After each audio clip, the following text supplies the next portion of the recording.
Halo semuanya, saya Jose Bukociong dari Perikanan Kreatif UI Angkatan 2023. Merekam video ini sebagai laporan tugas kuliah saya. Dalam video ini, saya akan menceritakan kasus mengenai sebuah masalah yang ada di panitia acara prodi Perikanan Kreatif, khususnya bagian sponsorship untuk AOF 2025. Saya akan membahas sebuah tantangan benar-benar nyata yang tim sponsorship telah hadapi saat proses menuju event, sekitar sebulan sebelum hari H, khususnya dalam mencari sponsor besar untuk memodalkan acara. Dan dari itu, saya akan tunjukkan bagaimana satu kasus yang terlihat sebagai hambatan justru bisa jadi momentum membangun brand credibility kami. Dan untuk memulai saja, salah satu sponsor potensial yang cukup besar adalah BTN. Mereka itu sebenarnya cukup tertarik untuk menjadi bagian event kami. Bahkan dari awal komunikasi yang saya tahu dan ingat, mereka itu menunjukkan itikat dan baik yang benar-benar antusias terhadap konsep acara AOF 2025. Singkat saja, BTN menawarkan dana sponsor sebesar 15 juta rupiah.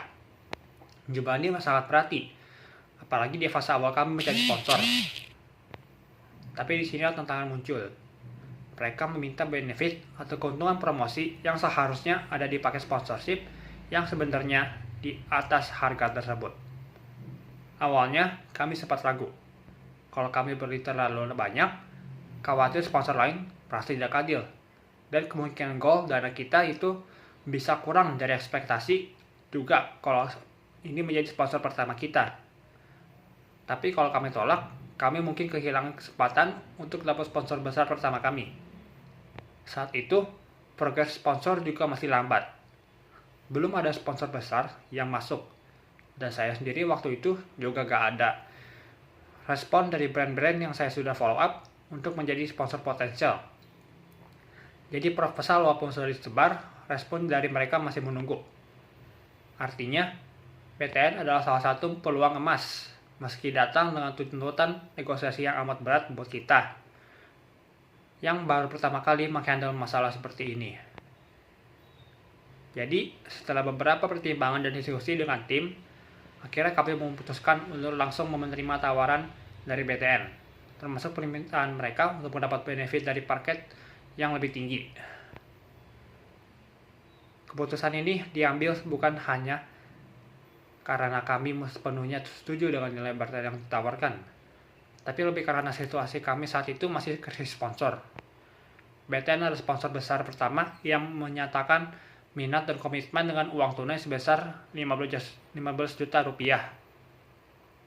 Dan memang dari sisi standar, mereka dapat benefit lebih besar dibanding nilai nominal yang mereka keluarkan. Tapi kami menyadari di fase awal memperoleh sponsor utama jauh lebih penting daripada berpegang kaku pada struktur paket. Keputusan ini bukan karena kami menjadikan BTN sebagai penarik sponsor lain juga sih ya. Karena pada dasarnya AOF sudah punya rekam jejak yang cukup kuat dari tahun sebelumnya, termasuk dalam hal sponsorship besar. Namun, pada saat itu, kami memang sedang kesulitan memperoleh sponsor atau dana dari manapun yang begitu signifikan buat event kita dalam jangka panjangnya. Dari BTN jadi sponsor pertama yang memberikan komitmen konkret dan di tengah-tengah waktu dana segar sebesar 5 juta rupiah itu sangat berarti. Jadi walaupun secara struktur benefit terasa timpang, kami memilih fleksibel sebagai bentuk strategi realistis agar kebutuhan awal bisa terpenuhi dan persiapan event bisa tetap berjalan. Dari situ kami belajar bahwa brand credibility tidak hanya dibentuk dari konsistensi keberhasilan tahun-tahun sebelumnya, tetapi juga cara kami mengelola keputusan sulit dengan profesionalisme dan tanggung jawab. Keputusan ini ternyata tepat, karena setelah BTN masuk, kami punya modal nama yang bisa kami cantumkan untuk masa depan, dan BTN pun menjadi sebuah momentum agar kita menjadi lebih yakin akan progres kita dalam mendapatkan calon sponsor lain. Dan benar saja, setelah itu ada beberapa brand yang lain yang lebih cepat memberikan respon, seperti Pertamina dan Unilever.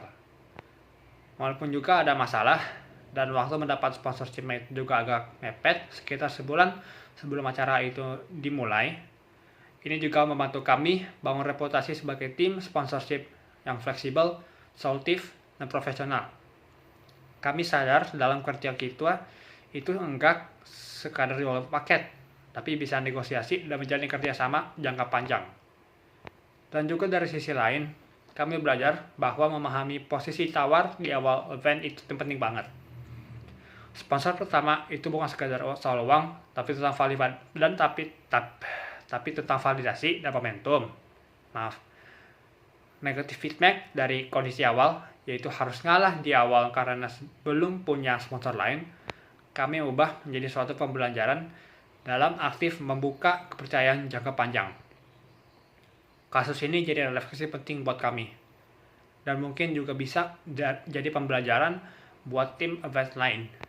Kadang, keputusan terbaik bukan hanya apa yang paling ideal, tapi yang paling strategis dan pragmatis dalam konteks situasi itu. Dari feedback dan tekanan negosiasi BTN, kami justru dapat pelajaran tentang pentingnya kompromi terukur dan pengelolaan ekspektasi antar brand. Pada akhirnya, kami berhasil memenangkan sponsor strategis di awal, menjaga hubungan baik dengan BTN, dan menyiapkan ruang dan benefit yang tetap adil untuk sponsor lain. Dan yang paling penting, kami membuktikan bahwa feedback negatif bisa jadi fondasi untuk membangun brand credibility event kami. Terima kasih sudah menonton, dan saya sendiri juga berharap bahwa tim sponsor untuk KWF tahun selanjutnya bisa belajar dari ini. Semoga sukses.